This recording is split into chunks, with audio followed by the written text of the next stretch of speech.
ఈరోజు మనం ఉత్తరాఖండ్‌లోని ఉత్తరకాశీ జిల్లాలో ఆగస్టు 5, 2025న జరిగిన భయంకరమైన క్లౌడ్ బర్స్ట్ గురించి మాట్లాడుకోబోతున్నాం. ఈ విపత్తు ఎందుకు జరిగింది? దీనివల్ల ఏం జరిగింది?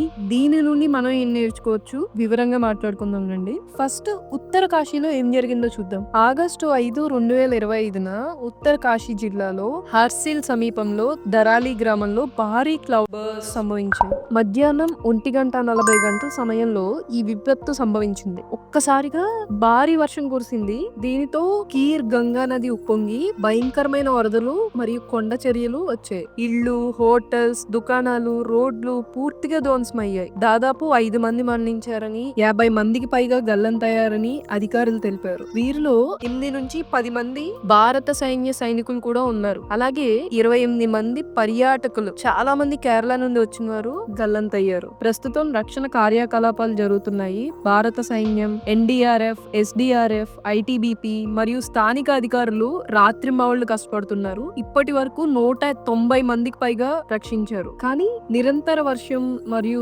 163కి పైగా రోడ్లు మూసుకుపోవడం వల్ల రక్షణ పనులు కొంచెం కష్టతరంగానే ఉన్నాయి. ఉత్తరాఖండ్ ముఖ్యమంత్రి పుష్కర్ సింగ్ ధామి స్వయంగా ఈ ప్రాంతాన్ని సందర్శించారు. ప్రధానమంత్రి నరేంద్ర మోడీ కూడా పర్యవేక్షిస్తున్నారు. క్లౌడ్ బర్స్ట్ అంటే ఏంటో చూద్దాం ఇప్పుడు. క్లౌడ్ బర్స్ట్ అనేది చిన్న ప్రాంతంలో చాలా తక్కువ సమయంలో భారీ వర్షం కురవడం. ఒక గంటలో 100 మిల్లీమీటర్లకు పైగా వర్షం కురిస్తే దాన్ని క్లౌడ్ బర్స్ట్ అంటారు. ఈ వర్షం వరదలు, కొండ చర్యలు, ఆస్తి నష్టం మరియు ప్రాణ నష్టాన్ని కలిగిస్తుంది. ఉత్తరాఖండ్ లో ఇలాంటి సంఘటనలు ఎక్కువగా జరుగుతాయి. ఎందుకంటే అక్కడ పర్వతాలు మరియు వాతావరణం దీనికి అనుకూలంగా ఉంటుంది కాబట్టి. అసలు క్లౌడ్ బర్స్ట్ ఎందుకు జరుగుతుంది అంటే, క్లౌడ్ బర్స్ట్ జరగడానికి కొన్ని ముఖ్య కారణాలు ఉన్నాయి. ఇది అందరికీ అర్థమయ్యేలా నేను చెప్తాను. ఫస్ట్ ది ఏంటి అంటే వాతావరణ పరిస్థితులు. వేసవ కాలంలో లేదా వర్షాకాలంలో భూమి వేడెక్కడం వల్ల గాలిలో తేమ ఎక్కువగా ఉంటుంది. ఈ తేమతో కూడిన గాలి హిమాలయాల వంటి పర్వతాల్లోకి వచ్చినప్పుడు పర్వతాలు గాలిని పైకి లేస్తాయి. దీనిని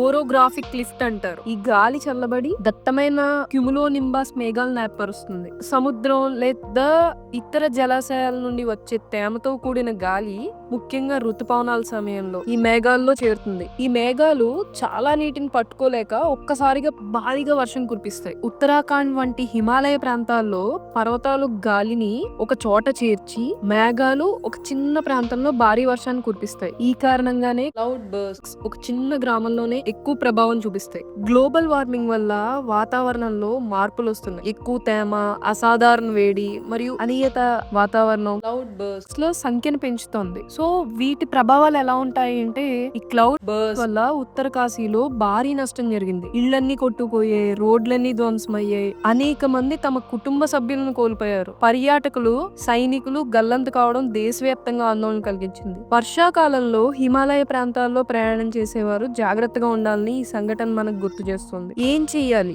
వర్షాకాలంలో హిమాలయ ప్రాంతాలకు ప్రయాణం చేసేటప్పుడు వాతావరణ సూచనలు తప్పకుండా వెరిఫై చేసుకోవాలి. భారత వాతావరణ శాఖ ఆరెంజ్ అలర్ట్ జారీ చేసినప్పుడు జాగ్రత్తగా ఉండాలి. అండ్ ముందస్తు హెచ్చరిక వ్యవస్థలను మెరుగుపరచాలి. రోడ్లు మరియు గ్రామాలను సురక్షితంగా నిర్మించడం మరియు రక్షక బృందాలను సిద్ధంగా ఉంచడం చాలా ముఖ్యం ఇలాంటి ప్లేసెస్ కి. ఈ విపత్తులో బాధితులకు సహాయం చేయడానికి స్థానిక సంస్థలకు లేదా ప్రభుత్వ సహాయ కార్యక్రమాలకు మద్దతు ఇవ్వచ్చు. ఇక ఫైనల్ గా నేను చెప్పేది ఏంటి అంటే, క్లౌడ్ బర్స్ట్లు ప్రకృతి యొక్క శక్తిని మరియు మనం ఎంత జాగ్రత్తగా ఉండాలో చూపిస్తాయి. ఉత్తరకాశీలో జరిగిన ఈ దుర్ఘటన మనందరికీ ఒక హెచ్చరిక. ఈ విషయంపై మీ ఆలోచనలు ఏమిటి? కమెంట్స్ లో తెలపండి.